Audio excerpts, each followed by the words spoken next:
Good morning, TV fam. Welcome to another vlog.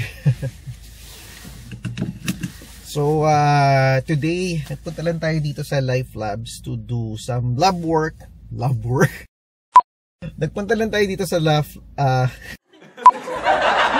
nagpunta lang tayo dito sa Life Labs para sa blood work. Nakita nyo naman yung previous vlog natin, no? Talagang tinanggal natin yung cap nung or let's say restrictions sa budget for the real estate. Ngayon, for today's video, ang gagawin naman natin is we're gonna dive into the financial requirements para malaman natin kung kaya ba nating ma-afford ang isang 2 million plus na property. At yan ang hopefully mabigyan linaw natin in this vlog. Kaya samahan nyo kami.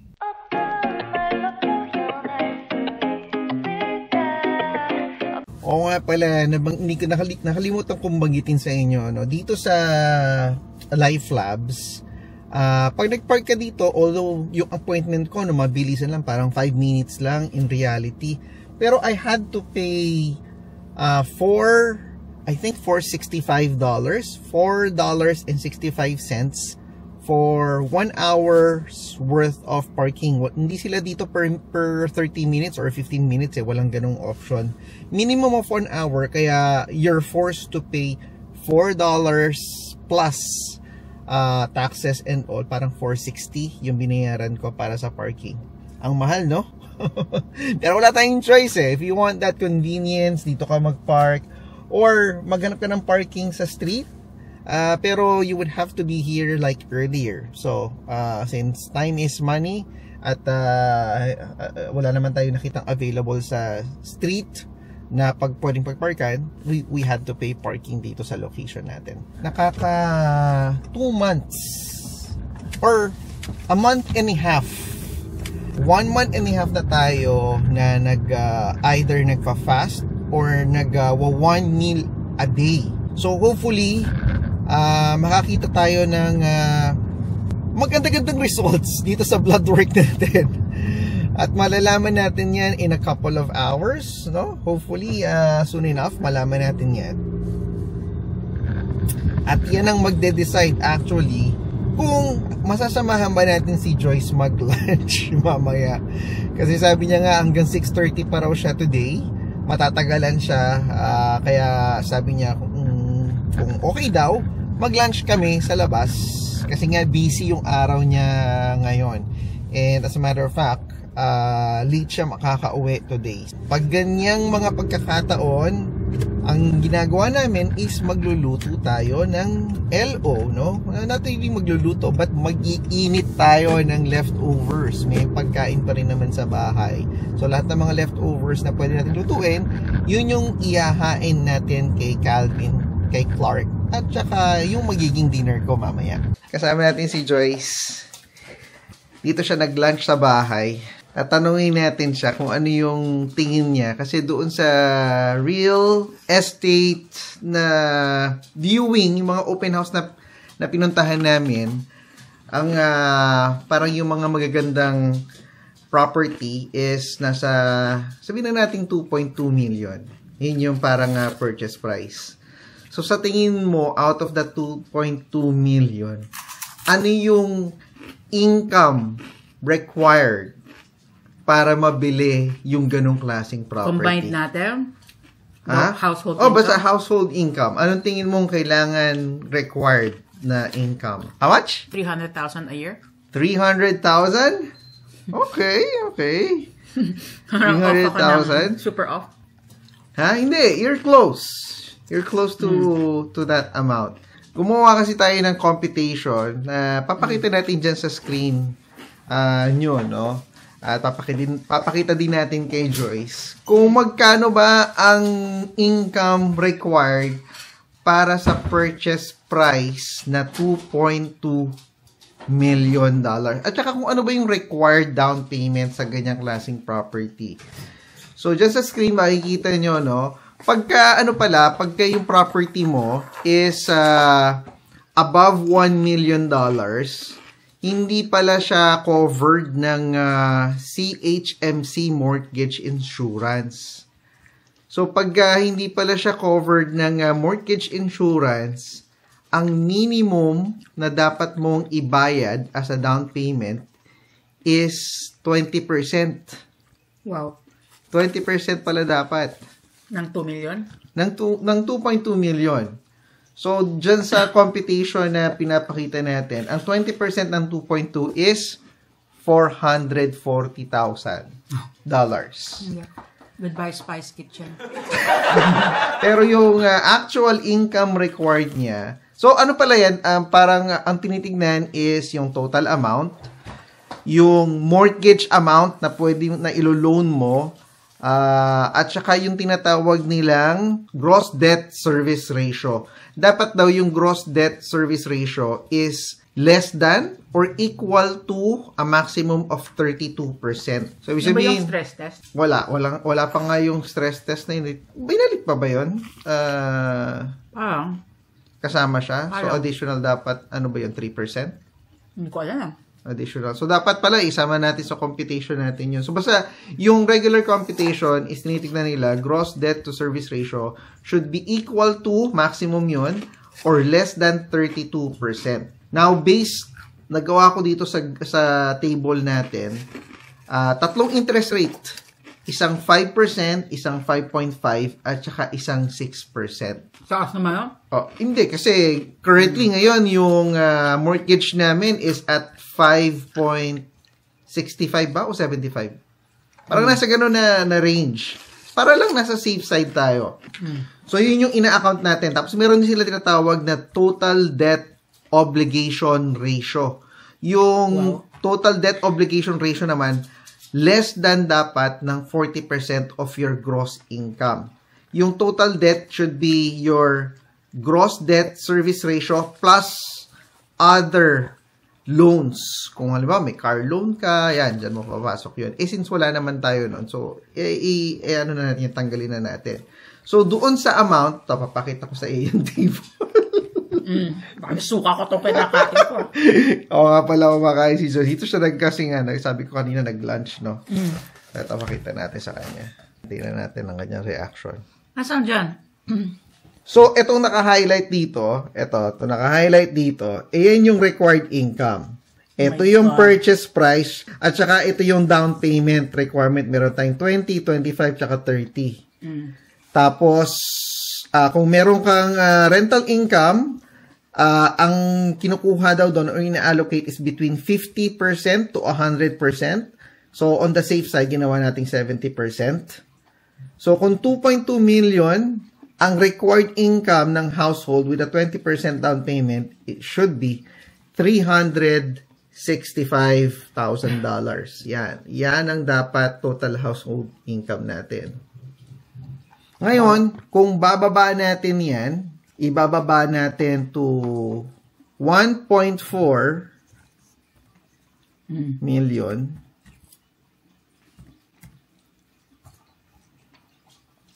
Ayan ang magiging, eto may rental income ka pa, pero dapat to tanggalin mo pagka wala. No? So, ito yung titignan mo pag wala kang rental income. Ayan ang required income mo with the down payment. Kung tataasan mo yung down payment mo, bababaya din yung required income requirements. Ayan. Kung yung townhouse na number 2, yung 1.259. Tapos tanggalin mo yung rental income. Kung 1, 2, ano yan? 5.9? 1.259. Tapos walang rental. Ito yung titignan mo. Ang required mo is 230. Kung magda-down ka ng mas malaki, 205,000 at 30% down payment. Diyan sa computation na yan, diyan natin malalaman kung ano ba yung pwede nating mabili. Yeah, in a sense. So, kung isasagad at isasagad mo talaga, pwede kang makakuha. No? Again, without disclosing yung household income, tinitignan lang natin dito kung yung house number 2 na pinakita namin sa inyo, which is yung price is 1,259, magkano yung required income Pag nasa amount ka na nito, no? Pwede mo siyang mabili. Kung hindi, mag-isip-isip na tayo at kailangan nating mag-upgrade ng trabaho para ma-meet yung income requirements. So, yan ang ating pinagkaabalahan kanina umaga. Makapag-compute tayo para makapagbigay tayo ng feedback kung ito bang, ano yung sa mga property na yon, ano yung viable, ano yung pwede nating makuha. No? Based sa nakikita mo. Hindi yung mga may spice kitchen. Corner lang. Mahirap pag may spice kitchen. Kailangan mo ng higher down payment para ma-meet mo yung purchase price requirement. Medyo dapat mas malaki yung down payment mo. Hindi ka rin kasi i-allow ng any mortgage company kung yung magkano? Above ka. Wala pa nga itong stress test eh. Yung Blundell. Ano yung malapit Blundell? ka na Melissa na townhouse. Magkano ba yun? 1,000? 1,088 ata. Diba? 1,088,000. Pasok natin. Pwede kung sasagarin natin yun, no? Pwede yun. Mas siya? Mas budget friendly. Yeah. Kumbaga.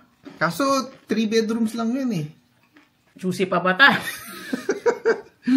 Hindi kasi meron ako nakitang mga mga bahay din na walang open house nung nag-open house kami. Available siya sa market. Pero hindi nga lang siya updated, hindi siya modern. So, yung space, lang yun, 'di ba? 1,330. So, maliit lang. Mas maliit yung property na yan, mas modern, pero nandun yung basic requirement, 2-car garage. Pero paano yung school? Malapit na school doon. Haan sa Bandel? Oo. Meron. Minoru, walking ba yun? Baka Ferris. Sa likod ng number 3, walking yun? So, yun yung potential. So, again, depende naman to kung ibabagsak talaga natin yung presyo ng house natin para may bumili na. Dapat pa gano'n ang gawin natin. Pero hindi, kasi meron silang yung kapareho nung halimbawa yung house number 2, yung original price niya 999,000, di ba? 990, parang ganun. 990 ba? Hindi, nandito yung papeles eh. Ito. Ayan, nasave natin yung papeles. Tama, 999,900. May 900 pa talaga na buta. 100 pang. So, pag, halimbawa kaya, ganun ang gawin nating technique. Yung tayo, baba natin yung presyo para madaming interest kang makuha. Tapos, bidding war. Kung makakuha ka ng interest, kung halimbawa hindi mo naman nakuha yung price na gusto mo, hindi mo kailangan i-accept yung property. Para yung ginawa siguro nila. Bakit ka pa nagbaba? Para lang makakuha ng interest. Tapos itataas mo? Hindi, tignan natin kung ano yung pinakamataas. Yun yung consider natin. Kasi yun yung nakikita natin ginagawa. Kung ano yung pinakamataas na bid, hindi natanggapin mo. Depende kung mamimit niya. Kung namang sobrang mababa. Although, Anong point? Parang it's gonna backfire on you. Kasi iniisip ko, pag binabaan mo, it will make them interested to check out the place. Pero inaano mo lang sila. Ine-entice mo sila to check. Tapos kung ano yung highest bid, depende kung ma-meet niya yung at least yung parang pinaka-bare minimum natin, yun yung i-consider natin. Depende kung pumasok. Pero kung hindi pa rin pumasok, gano'ng kababa yung balak natin i-post? Tingnan mo muna kaya kung may mag-offer dun sa isang unit dito na mas mahal. Diba 6, 7, 8 yung listing price niya? Oo, sa atin nga, walang wala nga upgrade yun, sabi mo, diba? Wala. Walang upgrade yun. Mas mataas pa yung listing price nila sa amin. Binabaan na namin ng gusto. Babaan pa kaya natin? Gano'ng kababa ang tanong? Alam mo yung realtor mo? Hindi kasi strategy natin. Galing sa atin yung dapat eh. So yun yung dapat pa namin pag-isipan. Kung ano yung gagawin namin. More on that, magsa-strategize kami Mamayang gabi, pagbalik ni Wow, Joyce. grabe. Long day ako ngayon. Tapos may vlog pa pagkatapos. Hindi, para lang maumpisahan na natin tong gagawin natin as early as bago pa tayo umalis papuntang Pilipinas. Ano? Lipat na tayo? Hindi, ma-finalize natin yung strategy natin. May U-Haul na dito habang nasa Pilipinas. Hi, movers! So, yun, pag-usapan natin uli yan mamaya. So, 6 p.m. na ngayon at nag-dinner na nga tayo. Kinain lang natin is mga leftover. So, yung karaage from the restaurant, yung tocino, at saka nagluto si Joyce ng buttered chicken. Costco. Galing sa Costco. Painit. Yung mga mabilisang luto lang. Anyway, kanina pinag-usapan natin yung regarding sa income requirement para sa purchase price of 2.2 million. And dun sa computation nga, dun namin nakita na kung ano lang yung value, maximum value ng purchase price na pwede namin kunin kung mag-upgrade kami ng property, which is good. So ngayon, ang pinag-uusapan nga namin ni Joyce, eto siya, nagde-dessert. So, iniisip namin ngayon is ano yung magiging game plan namin with regards doon sa decision kung ano ba yung mga balak gawin. So, kanina, yung huling bagay na naisip namin is kopyahin namin yung ginagawa ng ibang mga realtor, yung mga nagbebenta, yung binabagsak nila yung presyo para magkaroon ng interest, and then from there magkakaroon na lang ng bidding war, di ba? Yeah, Yun yung goal natin. that's the hope. So para mapabilis natin yung ating pagbili ng property, and then kung halimbawa hindi pa rin natin magustuhan yung mga naging offer, pwede naman natin hindi tanggapin, di ba? Baka ganon. Ngayon, ang pinag-aaralan namin is, ano ba yung price na ibababa namin? Gaano kababa? Humingi kami ng recent sales statistics galing sa realtor namin. Pag nakuha namin yon, ibabase namin yung price ng mga recent sales dito sa area. And then, hopefully from there, makakuha na tayo ng offer. Pero yung timing kasi yung problema eh. Kasi, Nasa Pilipinas tayo. dahil uuwi tayo ng Pilipinas ng March, baka mabitin lang din yung plan. So, hindi ko alam kung ipopost na ba o mag-aantay tayo. Ako kasi, ewan ko, I'm the type na, sige, post mo na dire-diretso. Paano ko ba magtanong? Paano yung mga sasagot-sagot? Nasa bakasyon ka, may message sa'yo, ibang time zone. Ako, I don't mind. Alam ko ikaw yung mind. So, I don't know. Hanggang ngayon pinag-iisipan pa. Pero, we'll see kung makita na sumagot kagad yung real estate agent. Maipasa niya sa amin yung mga statistics ng mga pinagbentahan in the past 30 days. Iko-compare natin yun kung gaano kabilis nabili, ano yung presyo, and then kung amenable tayo doon sa presyo, malalaman natin kung i-adjust natin yung presyo. Kanina ba binanggit natin na may binibenta dito sa building? Oo. Yeah, so dito sa building namin, may isa ulit unit na binibenta. Floor natin. Same floor, same size, same number of bedrooms and bathrooms. Hindi lang updated, hindi renovated, pero it's priced malapit doon sa original price namin. Normally kasi pag ang building smoke-free, mas mataas yung value.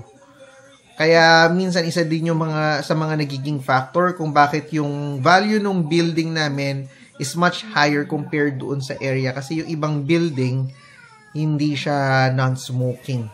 Yung iba nagsusmoke sa unit. Sa amin, bawal talaga totally. Kaya mas mataas yung value. Yun lang. Again, antay lang tayo ng information galing sa realtor natin. Magbasa ka mo ng comment dun sa sige. Anong comment? Yung Alta Open Ayan. House. Libreng Mangarap Open House Edition. Asa na yan? Nakakatawa. Asa na? Kanino galing? Maraming naka-curious. Curious saan? Bakit yung mga ito katulad nito? Sabi ni MRVC, 1YI. Ito ba talaga yung name niya? Spice Kitchen po ang tawag namin dyan sa tulad naming mga altas.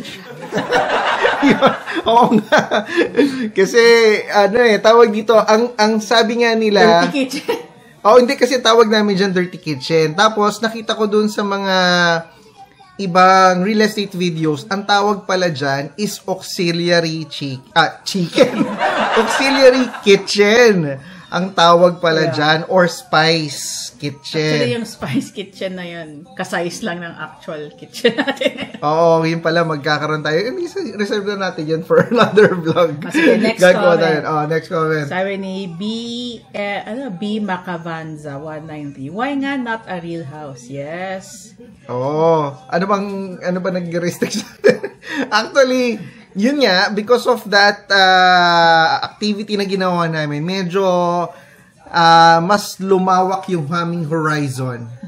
No? Yeah, tsaka yun nga, kung real house, sana may mortgage helper ideally. O tsaka sana wala nang gagawin. Kasi yung so far na nakikita namin na single detached, meron pang mga gagawin at tsaka hindi pa maayos eh. So, next. Wala na kaming oras at tsaka time sabi para ni, gawin yun. Benjamin Francis Gonzalez, 841. My goodness, 977,000 for a townhouse. Shocking. Kasi totoo naman na nakakashock yung presyo, no? Ngayon pa lang meron sa news at sa YouTube na nagbabagsakan na yung presyo ng real estate sa US. Kung familiar kayo doon sa BlackRock ba yung tawag doon? Yung company na yun, they own a lot of real estate. Binili nila yung isang company ngayon, dinedispose nila. And they're selling yung mga houses sa US, particularly ata sa Florida area, by 27% less na kung magkano nila binili. So, ngayon nga, lumalabas na ngayon na medyo nagbababaan na yung presyo ng real estate. Sa US to pero dito medyo half and half pa rin eh. So, tuloy natin. Ano pa yung mga next comment natin? AVHD 235. House number 2, malapit sa modular housing site. So, definitely a big no. Yun. Yun yung nasa Alder Bridge. Pinuntahan mo ang townhouse na mag-isa ka dun sa vlog. Maraming salamat kasi hindi namin napansin yun. Thank you sa comment na yun at talagang naging factor siya. Kasi ako naisip ko na okay siya dahil tabi nga ng Rona, tapos 3 parking pa yung available sa unit, yung size is decent. So medyo talagang na-consider ko yung location na yun and thank you sa comment at dahil nalaman namin yan, medyo tinatanggal na namin sa listahan yung option na yun. Si Gerson Villarico, para na rin akong nag-house hunting. Salamat sa mga vlogs. Yun, thank you bro, thank you. Si Turns TV. Kung walang budget, lahat gusto daw niya. Okay. Pero type ko yung may dirty kitchen. Yan nga yung auxiliary kitchen. Sa mga Pilipino kasi, gusto natin na nakakapagluto tayo ng tuyo, ng danggit, mga gaya, tinapa, yung mga may maamoy na pagkain, usually pwede mo lutuin dyan. Kasi nga, nakukulob, no? Hindi naaamoy sa buong area. Manong DC, if you work from home, pwede kayong mag-relocate at makabili lang malaking brand new detached home sa Edmonton sa halagang 700 to 800k lang compare sa Richmond na halagang 2M. I would use that 2M to buy 3 townhouse for rental, passive income, and 1 big house for my family. Wow. So yun nga, no? Thank you, Manong DC, sa comment. Yun ay kung...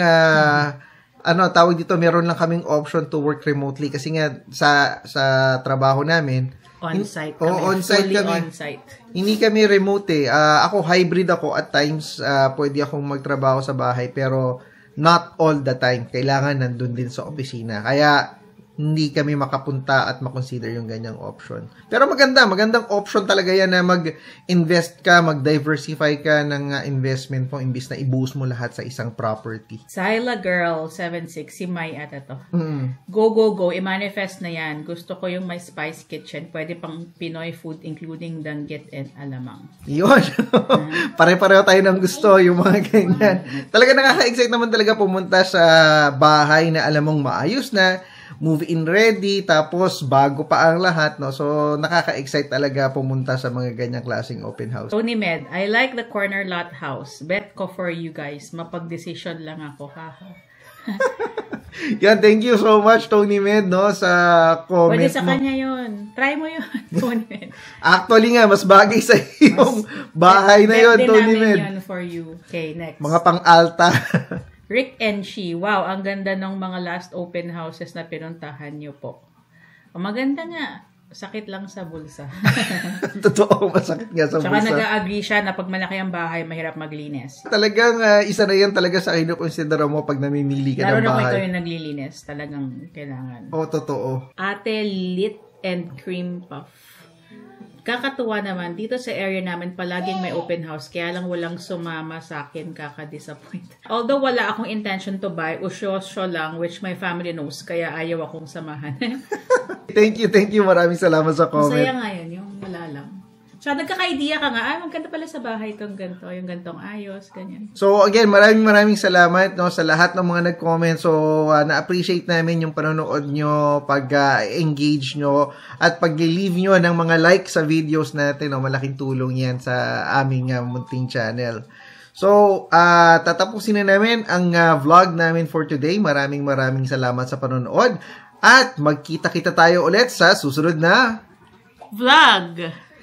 paalam! City of mine, how I love the city of mine.